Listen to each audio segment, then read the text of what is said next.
Hey, work-lifers, it's Adam Grant. Welcome back to Taken for Granted, my podcast with the TED Audio Collective. I'm an organizational psychologist. My job is to think again about how we work, lead, and live. Today, I'm talking to one of my favorite authors. I'm John Green, and I am here in my basement in Indianapolis, Indiana. John is best known for his heart-stopping novel, The Fault in Our Stars. He's also a longtime YouTuber and podcast host. Last month, he released his first nonfiction book, The Anthropocene Reviewed, Essays on a Human-Centered Planet. It's based on his podcast by the same name. The Anthropocene is the geological period of time that's also known as now, when humans are dominating the Earth. John's book is a brilliant analysis of some of the most monumentally important and some of the most charmingly trivial touchstones of our time.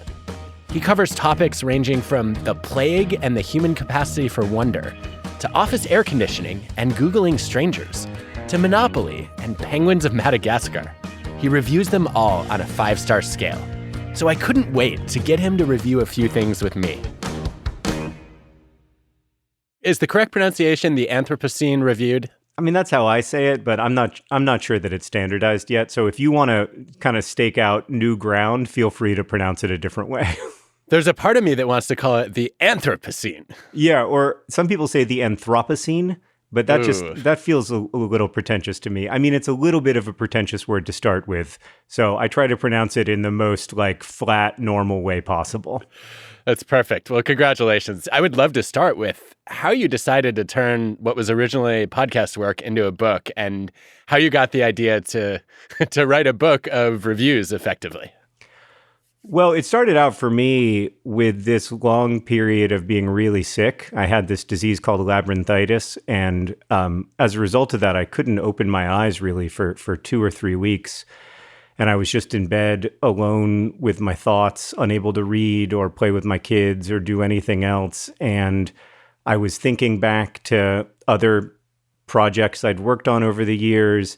And this was also in a weird transitional time in my life. And I didn't really know what I wanted to do with my life after that. I didn't know what I wanted to do for work, really for the first time since I was 22. And then as I started to get better, I reread the work of my friend Amy Krauss Rosenthal, who had died a few months earlier. And I read this moment where she says, pay attention to what you pay attention to if you want to know what to do with your life. And I realized that I had not been paying attention to what I was paying attention to. I was kind of letting the information flow happen very passively in my life. And I wasn't paying that kind of careful, sustained attention that really, for me, is the way toward hope and wonder and joy. And for me, that meant writing a series of extremely in-depth Yelp reviews about plague and penguins of Madagascar. And Diet Dr. Pepper. And Diet Dr. Pepper, absolutely, which I have right here, actually. I'm going to have to quibble. I thought it was such a clever way to write a book in the format of a review, and in doing that, maybe even embracing the very style of communication you've come to loathe in the reviewing systems we use. Yeah, there is something really weird to me about the way that the 5-star scale has kind of taken over qualitative analysis, because it isn't for people. It's for data aggregation systems. And so I wanted to play with that because while I think the 5-star scale is somewhat ludicrous, it's also become indispensable. We all use it. Is this book good? But should I go to this doctor? Should I take this medication? All of those things have huge amounts of 5-star scale reviews. And I do think that they can tell us something. They just can't tell us everything.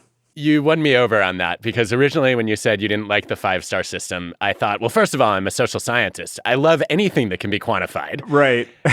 and secondly, and maybe even more importantly, I guess it takes me back to my wannabe athlete days when I was a diver. And there were moments when I'd come out of the water and my coach would tell me, 2 or 3 corrections, and I'd get a little defensive. But if he said 4.5, Like, whoa, that's a long way from a 10. Tell me what I can do better. And there was something about the rating that took all of the subjectivity and the Mm, uncertainty about, do I need to mm. listen to this feedback out of the equation, and made me realize this is not good enough. And ever since then, I have loved a quantitative rating. Every time I write a draft of a book, when my students will read it, I ask them to rate the chapter on a scale from 0 to 10. And Wow. like the it's the same thing, a 4.5. I remember a student saying 4.5 once, and I asked why, and she said, "Not a page turner." Okay, now I didn't want to rewrite it, but now I know I have to. Yeah, no, that's interesting. I don't think that I'd ever thought of the kind of quantitative analysis of qualitative experiences that way, as a way of almost taking out the subjectivity of it. I guess for me, I feel like I can't take out the subjectivity of it, because a book that is a page turner for me is not going to be a page turner for everyone. And that was one of the really essential things I learned in making this book. Very early on, I sent a couple of the early essays to my wife, who generously, but frankly, was like, "You're acting as if you're an objective expert in the field of Canada geese, rather than acknowledging that you have a particular perspective on Canada geese that is informed by your moment in history, you living in Indianapolis, and a million other things. And you've got to acknowledge that in the Anthropocene, there aren't any like outside observers. There are only participants." And that was a really essential thing to understanding for me, because I then once I put myself into the reviews, I think it becomes okay to say Canada geese are a 2-star bird, because that's clearly like utterly subjective analysis.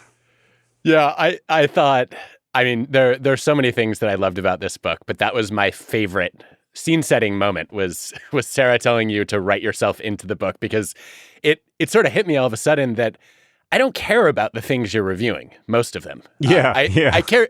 Well, to be clear, I care deeply about Mario Kart, and we're going to talk about that too. But I don't care about Canada geese. I don't Right. care about Dr. Pepper. But you have such an interesting mind and an interesting way of describing and noticing and experiencing things that I care about your experience of the things you chose to review. And once you wrote yourself into the story, it actually became a story. Yeah, and every good review, I think, is that on some level. It's a little bit of a memoir, because it's not really this is a good restaurant or this is a bad restaurant. It's this restaurant on this night meant this for me. And understanding that like what connects people to the subject matter is not necessarily the subject matter itself, but the approach. I think I've only written 1 or 2 book reviews in my life, and I've tried way too hard to make them objective, because that's what I was trained to do as a social scientist.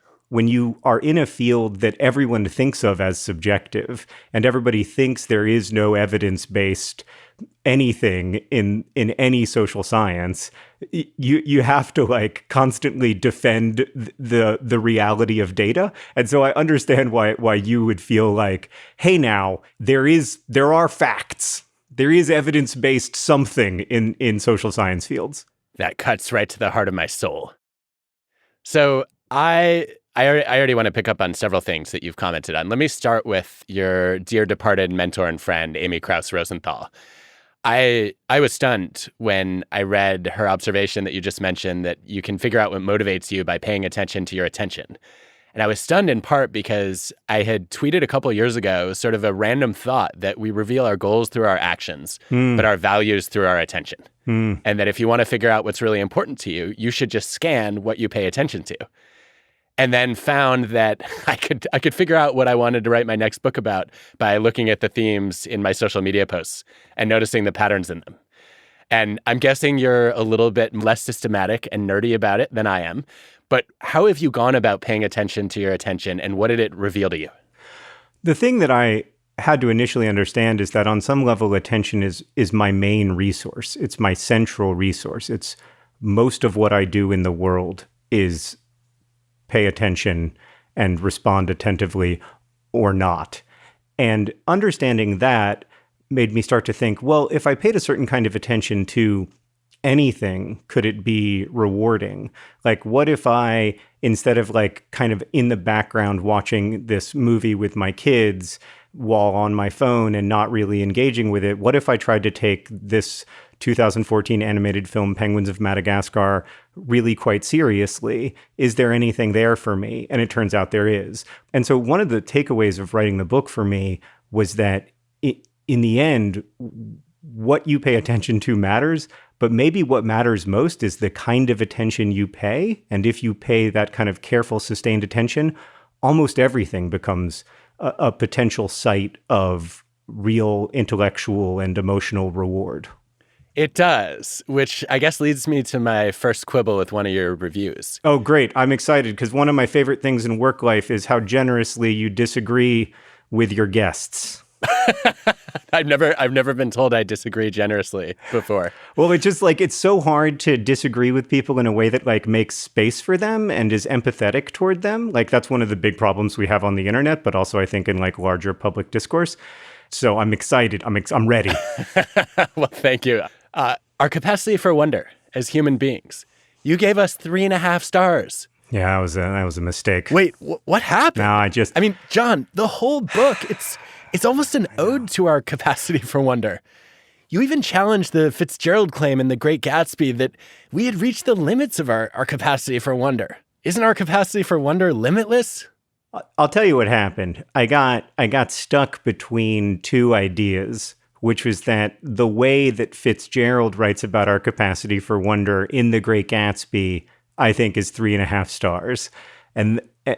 But our capacity for wonder itself is one of the only unambiguously 5-star things about people. So I should have found a way to articulate that a little more carefully. I had a hunch it was something like that because I mean the book is dripping with wonder, and I think it's one of the things that's so magnetic about your work is how you take things that other people ruminate about or avoid, and you make them invitations to curiosity. That's a lovely way of thinking about it. Yeah, and I think one of the things that I guess it left me thinking about a little bit is as you start to pay this kind of sustained attention that you're talking about to your own attention, you do see patterns. You notice that you wonder about certain kinds of things more than others. Mm-hmm. What did that teach you about intrinsic motivation and how to find that and sustain it? Well, if I don't have a sense of like purpose and orientation in the world, I find it extremely difficult even to get out of bed, let alone to do anything. For me, it's not like a philosophical matter. It's a mission critical part of being alive. And sometimes the motivation can be something as straightforward as, my kids need stuff and I need to help them get it. And that can be a good motivator. Sometimes, especially when it comes to my work, I need to find the kind of motivation that can like carry me through the difficult parts of writing. And like writing is by no stretch of the imagination the hardest job I've ever had. And so I need to have a kind of motivation so that I can have the discipline to work, because like I'm not somebody who's going to be able to just wake up in the morning and say like discipline alone is going to sit me down at this desk and it's going to make me write.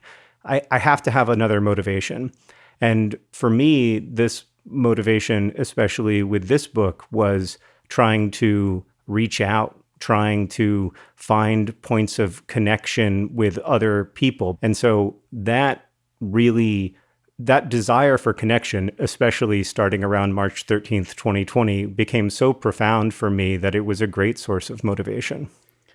How is that different from the intrinsic motivation you found in writing your other books? I wonder if you could look back on what propelled you to write The Fault in Our Stars and Turtles All the Way Down. Yeah. What was similar and different there? I think what was different was that with this book, I was writing on some level for myself, but from myself, of myself, about myself. I never know which prepositions to use, but I was writing very directly about my own experience. And I haven't done that in my novels. Those books were motivated, I think, on some level by a desire to go back and speak to the person I was when I was 16 or 17 years old. But they were also motivated by a desire to write the kinds of books for young people that I had when I was a young person that made such a difference in my life. And I found that a really clear motivator. Well, I guess that's almost perfectly segueing to the next thing I was wondering about, which is we met, I don't know, maybe 5-6 years ago, very briefly. I remember. And it was also just a very nerve-wracking experience sitting down with somebody whose writing I admired so much, amplified by knowing that you were often nervous to meet new people. And I'm like, oh no, I'm nervous, and I'm supposed to be the guy who makes John Green comfortable. This is not going to go well. I don't do a great job of concealing the fact that I'm nervous around new people either. Well, neither do I. So me as the anti-anxiety force in an interaction is probably not a good bet. But one of the things you said that was so profound was that you really don't like it when people say write for yourself, and you think about your books as a gift to other people. And I wondered if you could talk more about that. Yeah, I mean, I think there is a time and a place to write for yourself, but for me, it's in my journal. And when I'm writing to share work, I have to think about it as a gift I'm trying to make for someone that's given freely, and I have to be able to let it go too, because part of making a gift is when the time comes, it's not yours anymore, and that can be a really hard part of writing. Sometimes I really want to hold on to the stuff that I'm working on and not let it go and not let it become someone else's. I know that feeling. And, it's interesting because I obviously, as somebody who studies generosity, I'm drawn to the idea of thinking about your work, not just as an act of self-expression, but as a contribution to others. And I think that's so much of the fuel behind, a lot of human creativity. I worked on a paper once that was called "The Necessity of Others is the Mother of Invention." Yes. And I think it's such an underrepresented theme in creativity that we're capable of having lots of novel ideas when we're just drawn in by interest, but finding the most meaningful and the most useful ones really requires taking somebody else's perspective. Yeah, and that's one thing I really love about writing novels is that it is an attempt anyway to imagine both someone else's perspective when you're writing, because you're writing a fictional story, you're making something up, but it's also an attempt to imagine the needs of the reader and what would benefit the reader. Does that make you the world's biggest advocate for bibliotherapy? I kind of am. I mean, I think there are limits to what books can do, and sometimes whatever field you're in, you always think it's super important. Like that's just a side effect of spending all your time inside of that pond. Like you think like the fish in that pond are the most interesting fish in the world, and you think your pond is the, largest and most important pond on earth. But like, I really do think the book's pond is pretty important. I do too. And I wonder if it's not just a side effect, but you were drawn to that pond because of the way that you experienced it. Yeah, for sure. Books made me feel less alone in the loneliest times of my life, but also they can be accompaniers in joyful days. They can be guides to wonder and joy, and allowing these things to kind of coexist is one of the things I love most about books. Like I love books that are funny and sad. I love books that are, that contain all of these big human experiences, because in real life, that stuff is always living alongside everything else. And I think that's part of the gift of a great book is it gives people a little bit of extra permission to feel that full spectrum of human emotions. Yeah, no, that's a great way of saying it. There is one thing that gives me pause, though, about thinking about a book as a gift. When I compare it to other kinds of creative products, I'm much more comfortable giving those. Like if I could paint, I would say, John, here's a painting, and I wouldn't feel guilty about it. But handing you a book, here's a bunch of work to do. Yeah, and you're going to be better for this, even though it's going to take you a lot of time and might bore you in certain parts. Yes, and maybe that is what is really deeply weird and particular for me anyway about books, is that I am trying to give a gift to the reader, but I am very conscious of the fact that the reader is also giving a gift to me, the gift of hours and hours of their attention. And so it requires a mutual generosity. The reader has to open themselves to the book, and the writer does as well. I will say one of the gifts that you are legendary for in the writing community is signing just an almost unfathomable number of books. I remember struggling to get through 5,000, and you signed 150,000 of The Fault in Our Stars. Is that a correct number? That is correct. And then I signed 250,000 for the Anthropocene Reviewed. So in a way, The Fault in Our Stars was just like practice for the real work that came over the last 6 months. Wow. I love, though, that you are, personalizing hundreds of thousands of copies of your books to make it into a true gift for the reader, right? Because no one else will have that exact signature. And you tried to convince me as the reader that you were doing it for selfish reasons, that you enjoy getting engrossed in a state of flow. I do enjoy it. I mean, I will say this time around, I did not enjoy the last 100,000 or so signatures that much. But there are parts of it that I enjoy. It's so hard for me to find a way to express what it means to me that anyone would read my book. It's a little way of also trying to take this highly mechanized, somewhat distant process and say, well, there is one page that we both actually touched. And we really, this is a small but still physical connection between the two of us. I think it's a wonderful thing that you do it. And it raises some questions for me about the flow experience, which I think anybody who's ever been in a creative job or played sports or just enjoyed getting lost in a moment can describe as a peak experience. Yeah. One of the things that's always bothered me about flow, dating back to Mihaly Csikszentmihalyi's work coining the term and studying it, is he describes it as where challenge meets skill, where you have almost a difficult task at the very edge of your capability that's stretching you. But signing books doesn't stretch your skills at all. So why is that a flow experience? For the same reason that like level 7 Tetris is a flow experience for me on the original NES Tetris from 30 years ago. Oh, yeah. Which is that maybe my capabilities just aren't that high. I don't know. But like, people ask me what I think about, and I'm like, I don't know. I don't really think about anything. I think a lot about the signatures. I think about whether that one was good. I think about, like whether this one is good. I think about how to do it, even though I basically know how to make the motion with my hand.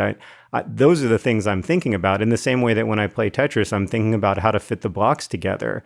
But for me, if there can be something that occupies enough of my consciousness, there's something on the other side of that is really, really lovely and calming and mindful and present. I think in the book, I talk about a present tense that actually feels present. And that's how it feels for me. Yeah, that makes a lot of sense. And I guess it also aligns with one of the most common flow experiences in the Csikszentmihalyi data, which is driving.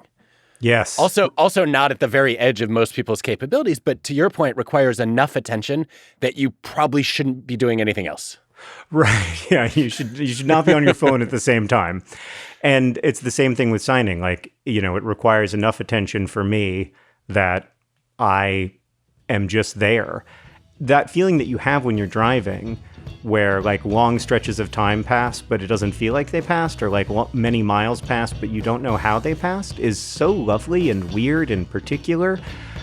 And that feeling of driving alone at night, especially for me, gives me that. And when I'm driving alone at night, I don't listen to music, I don't listen to podcasts, because I don't want anything to distract from how lovely this is.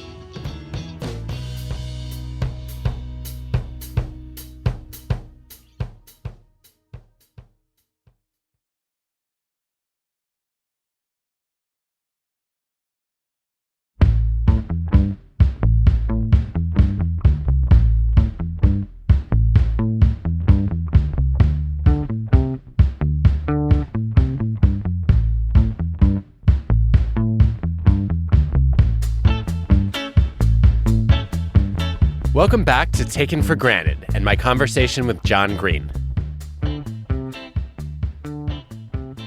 one of the things I thought might be fun is to ask you to review some things that didn't make it into the book. All right, I'm in.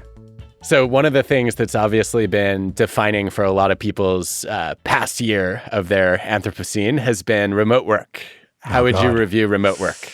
Oh, I'm so conflicted about it because in a lot of ways it's great. And, my brother and I, because he lives in Montana and I live in Indiana, we've been working remotely since 2007 and finding ways to collaborate together. And so I think the transition was probably easier for me than it was for a lot of people. And it's always been for me a place of calm and contemplation where I can really get into that flow state of work. Whereas an office environment often for me is full of interruptions and conversations, which is its own kind of productive, but not the kind that I most treasure. I miss being with people, though. I think even though I'm quite introverted and don't love a meeting, I miss being present with people and the little collaborations that just emerge naturally from being together. That said, if I had my druthers, I'd probably still spend 3 or 4 days a week working from home. So I'll give work from home 3.5 stars. I'm with you there. I was going to give it 4, only because I need a lot of other people to do it in order to get away with doing a lot of it myself. Yeah, well, I feel like your rating of it is much more evidence-based than my rating. So we'll say 4. You brought me around. I didn't want you to rethink it so quickly. No, it's good. It's important for me to be able to change my mind immediately.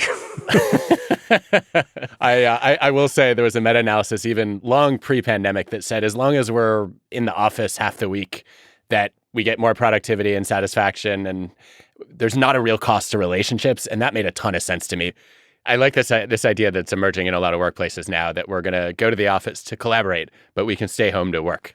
Yes, and I hope that will be the future for lots of organizations.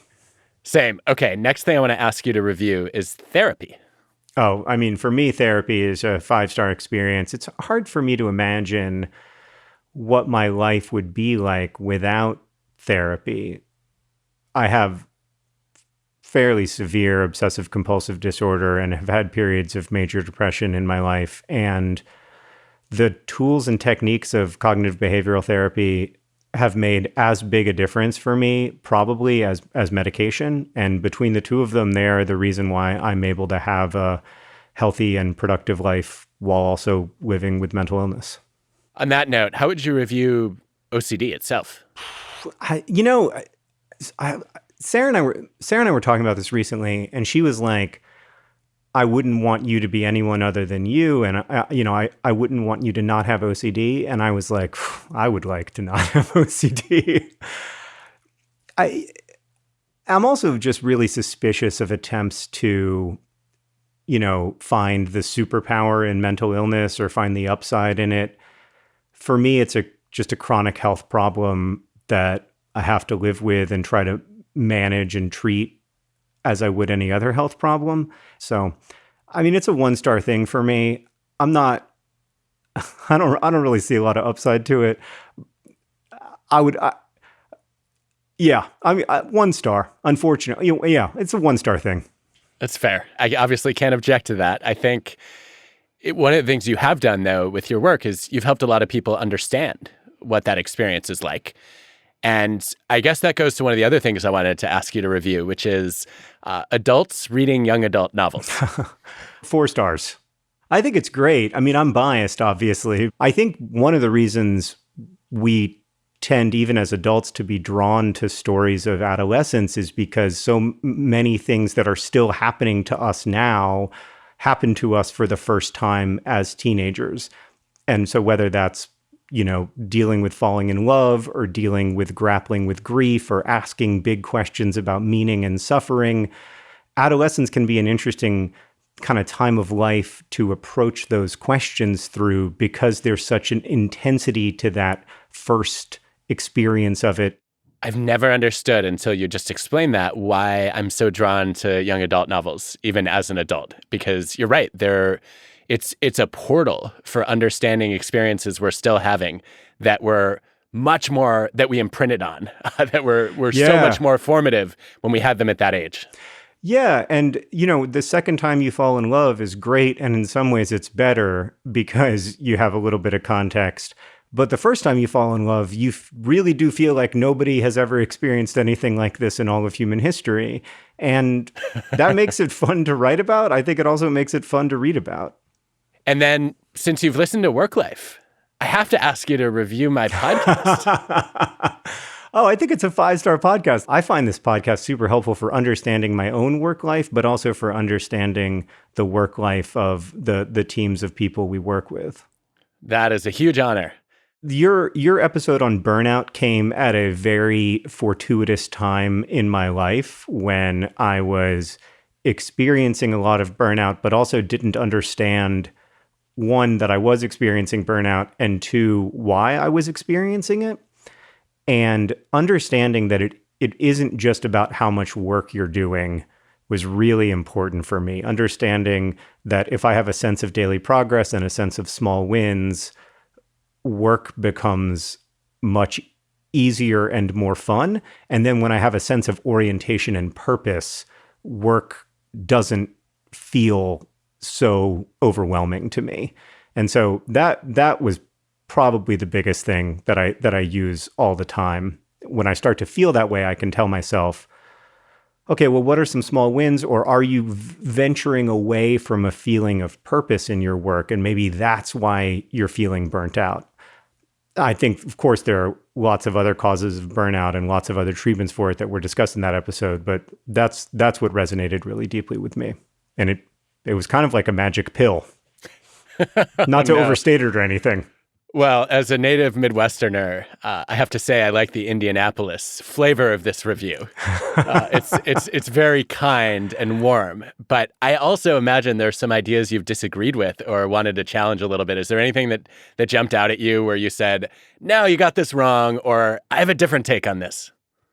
One of the things I really like about the podcast is that you make room for uncertainty and celebrate the wisdom of being able to change your mind. But I think I have an even more radical approach to uncertainty than you do. Which definitely. Is to be uncertain about everything all the time, no matter what. I would not be able to function. There are little moments where you have a measure of certainty that I feel like I'm not totally sure that I'm that sure. I am 100% sure that's true. As I would be, but you have much higher tolerance for ambiguity than I do. Oh, that's an interesting way of thinking about it. But yeah, I mean, I feel like I have to because that's all I got. Ambiguity is my whole jam. It's so funny because I have the exact opposite experience, which is you've got my jam is I need to find clarity and certainty within all of the ambiguity. Maybe clarity is a better word than certainty. Like you're looking for and expressing the places where the murky, deep down stuff that we often don't know how to give language or form to becomes clear through language and form. And I think that's good and important work.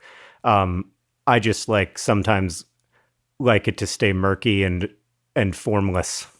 I guess a different way to maybe describe this tension between our styles is I think that I'm always looking for the simplicity on the far side of complexity, and you're very comfortable hanging out in the middle of that complexity.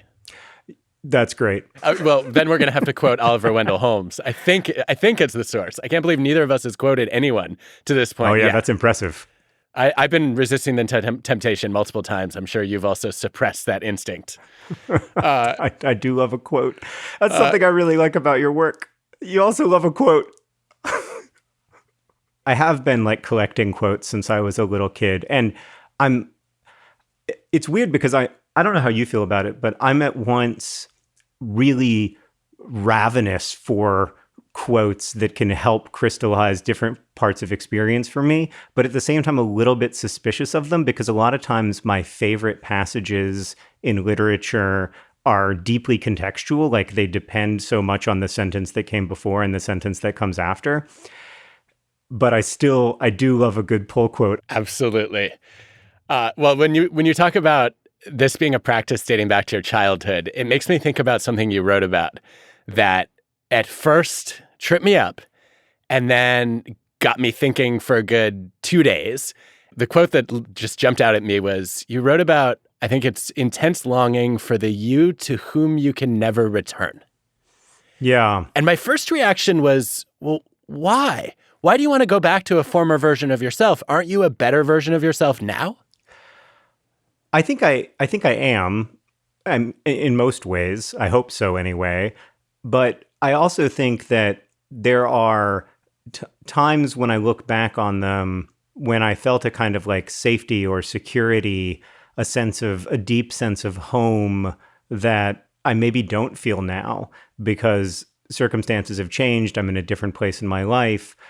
And that's what I was thinking about. I was thinking about how there's always a past that you can't get back to that at least part of you wants to return to, right? Like I would love to have a conversation with people I love who've died, or I would love to be able to go back and spend one day in the apartment that Sarah and I shared in New York when we were in our 20s. Now, I am happier in almost every way now than I was then, but I still do sometimes feel a longing for an old self. So that speaks to what I found so interesting about it after I stopped rejecting the idea. It seemed like you were defining a new type of nostalgia, or at least one that I never thought about before, because normally when I thought about nostalgia, it was longing for an experience or a moment that was past. It's a person I've lost, or it's, a place I was in, or a group that I was part of that's moved on. And you wanted to go back. It sounded like identity nostalgia. Like you wanted to recover a version of you. And as I thought about it more, I realized, yeah, there are parts of my past selves that I miss. I miss the sheer wonder of like being curious about what career I might pursue a little bit, even though that was mostly an anxiety-provoking experience. Yeah, but I think there is a weird phenomenon where once we've gone through something, it feels different. So everything feels survivable after you survive it. And I think that's a lot of why I allow myself sometimes to think about those past versions of myself fondly. Well, my favorite review that you did in the whole book was of Mario Kart. Oh, thanks. I loved it. I loved it in part because Mario Kart was a defining experience, I guess, of middle school for me, the way it was high school for you. In part, though, because during the pandemic, I was able to play with extended family members and reconnect with them over Switch, right? Because they were able to get into our online games. My best friend from college was in Germany, and we played games against each other, and his kids were racing our kids. Oh, and that's great. It's just such an incredible experience. And I wanted to hear you talk a little bit more about the life lessons from Mario Kart, and then I might add in a little bit of psychology and see what your reaction is. Great. Well, for me, the first life lesson of Mario Kart is that games are more fun when they're played with friends. And Mario Kart was one of the first games in the old days, in the Super Nintendo days, where you really could play with friends. It was an excuse for us all to be crowded together on a couch, for us to be talking about everything else except for Mario Kart. But then also, there's the game mechanics of Mario Kart itself, which really interest me. Because if you're in last place, you get better power-ups than if you're in first place. Like, I remember playing Mario Kart with my kid, my son, who's now 11, but at the time was probably 7. And he got Bullet Bill, this incredible power-up on the last lap. And he didn't just beat me, he also like smashed my cart as he passed me moments before the finish line. So I ended up finishing 4th. In one way, it's not fair because I was better at Mario Kart than this 7-year-old. But in another way, it's very fair because the power-ups you get when you're further behind should be better than the power-ups you get when you're ahead. Whereas in real life, the power-ups that you get when you're ahead are almost always much better than the power-ups you get when you're further behind. And so that, for me, it was also a way of trying to write about that. I found that so compelling. And, I feel like there's no better way for me to express a parent's love than the joy I felt when our 7-year-old beat my sister, my brother-in-law, and me in a race. Yeah. Yeah, well, now I can't compete with Henry. I mean, now I'm the one who's hoping to get Bullet Bill on the last lap. Well, so that goes to an interesting paradox in the luck skill debate. I don't know if you've ever read Michael Mauboussin's work. Does that ring a bell? So he wrote a book where one of the chapters basically analyzed how important luck is as a function of the skill level in a field. And what he showed was the exact opposite of what I'd assumed, which is the higher the skill level goes, the more important luck becomes. Wow. Which is really weird, right? It's counterintuitive. At first, I thought, but okay. it makes a kind of sense. It makes sense to you. Though. Go ahead. Well, the reason it makes a kind of sense, and I'm sure that this is wrong, and I look forward to being corrected, but the reason it makes a kind of sense to me is that there are a lot of really skilled writers. And when I think about what differentiates, it's mostly luck. So like just on a personal level, that's my experience of it, is that once you get to a really high skill level, there's so much luck involved precisely because everyone is really skilled. Exactly. That's exactly how Michael explains it. I think his data, among other places, came from baseball. And he said, look, if everybody is bad, then the few people who are good are going to stand out a lot. But if everybody's good, it's almost impossible to know whether the pitcher or the batter is going to win on that given exchange. And it sounds like you see writing as a similarly high talent endeavor right now. Yeah, I think so. I mean, I'd have to think more of it to be sure that I believe that, but I think I do.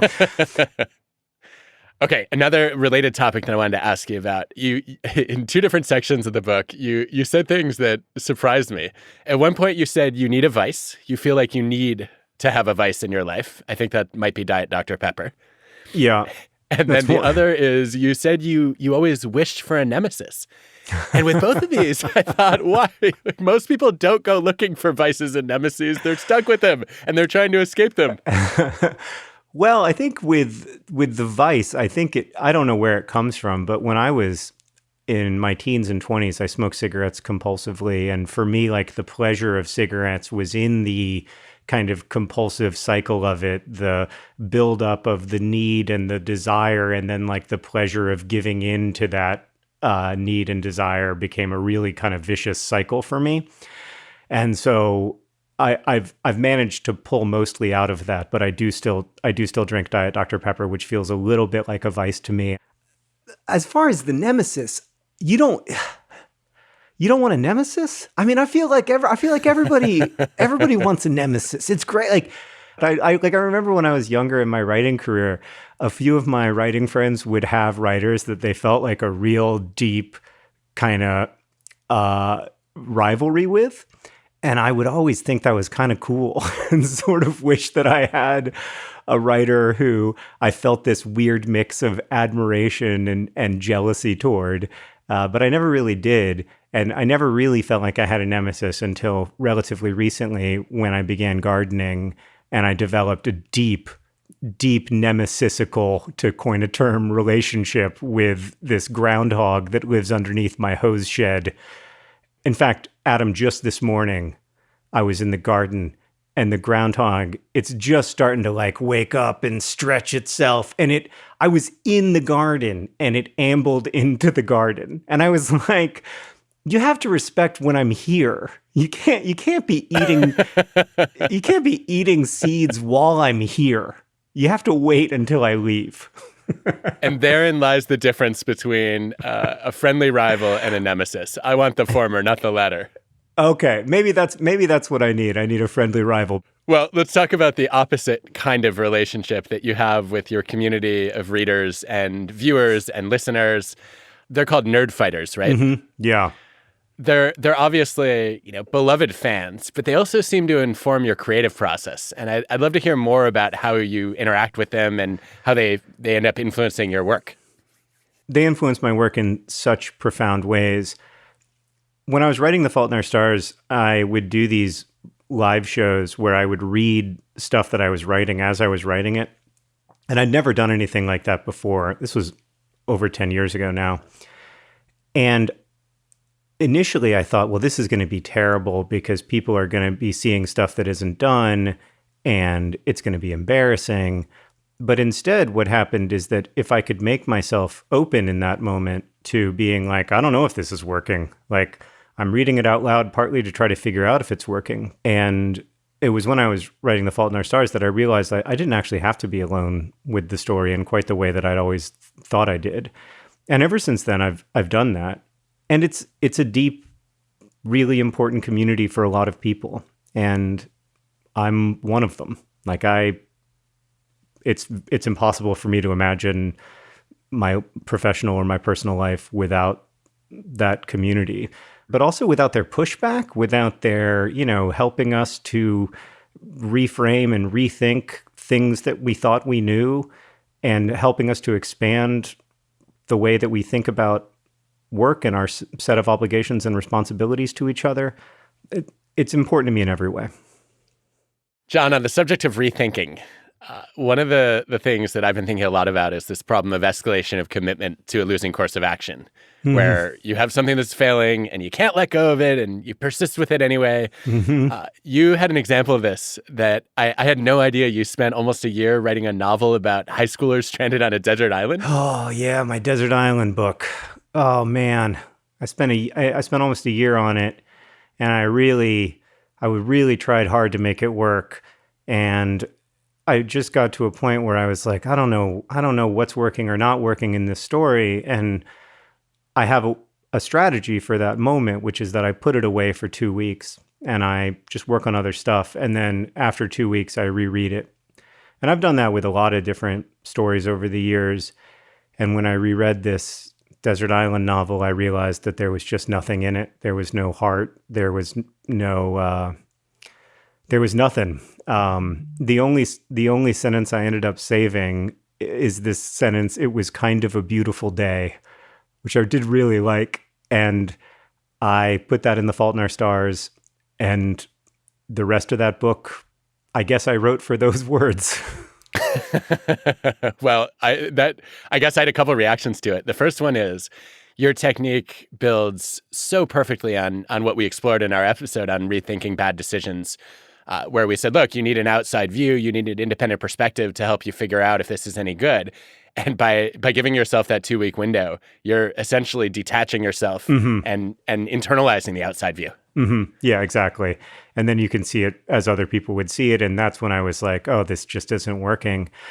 I've had that experience a lot in my writing, and that's made it a little easier to have, because the first few times I had it, it was devastating. Even that time really was devastating, because I felt like, oh, I'd worked for a year on this book and I wasn't going to get anything out of that year. But I did get a lot out of that year. And so that's the thing that I needed to learn about failure, is that I learned a lot from writing that stuff. It didn't get published, and in that sense, it was a failure. But I learned a lot, and I was able to bring a lot of what I learned to The Fault in Our Stars, which is the book that I ended up writing instead. I mean, I'm obviously so glad you did.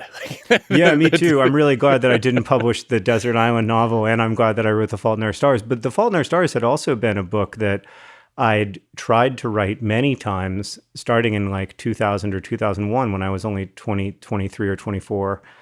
And I would do that same thing where I would write as much of the story as I could write, and then I would take 2 weeks away from it, and I would look at it and I would think like, no, it's just not working. It's just not working. It's just not working. And, that frustration built up over the years, and there were lots of times when I thought I was never going to be able to write that book. And then one day it started to work.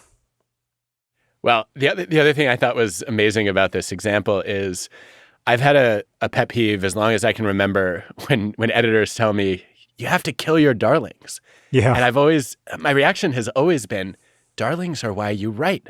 I'm not going to kill them. What I do is I save them and I find a home for them in a future book or article. And that's exactly what you did. Yes, that's exactly right. I think that you've got to find the right place for them, because a lot of times when I write something that I'm really pleased with, it doesn't work in the context in which I wrote it. And it's super obvious that I'm really pleased with it, which is part of why it doesn't work. It almost pulls the reader out of the story, because the reader's like, oh God, I bet he liked writing that sentence. And so you can't use that stuff a lot of the times in the original context, but maybe you can find a way to say something similar in a way that's a little less cute or a little less pleased with yourself.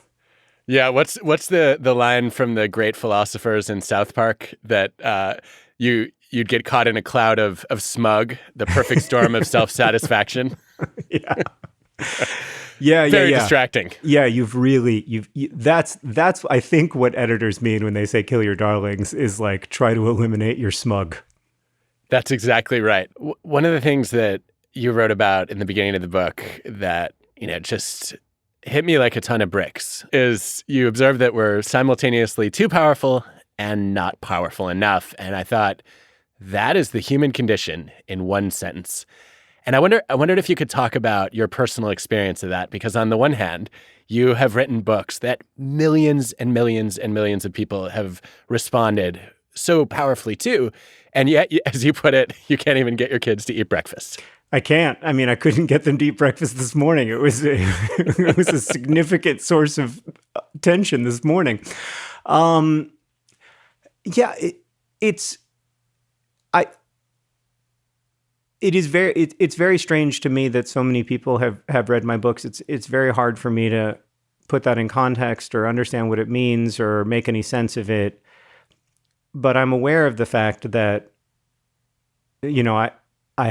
I have gotten to have a seat at the table in a lot of people's lives, and that's a huge privilege and a huge amount of responsibility as well. And at the same time, it is also true that on an individual level, I don't really feel that power, and I often feel powerless to stop people I love from suffering. I often can't, keep people I love from suffering. I feel powerless before the big waves of obsessive compulsive disorder that I have to live with. I feel powerless before single strands of RNA. And so this is the weird thing about being a person. We are reshaping the climate. We are having a massive effect on the biodiversity of the planet. But at the same time, we as individuals, can't even save ourselves from a meaningless, inert strand of RNA. And living with that paradox is difficult for me at times, and I think that's why I wanted to write about it. John, this has been such a delight, and talking to you is every bit as exciting and enjoyable and eye-opening as I hoped it would be.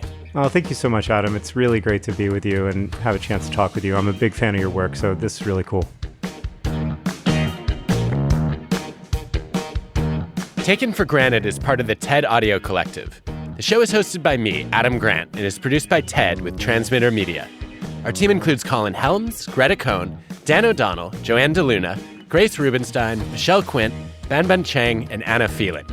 This episode was produced by Constanza Gallardo. Our show is mixed by Rick Kwan. Original music by Hansdale Sue and Allison Leighton Brown.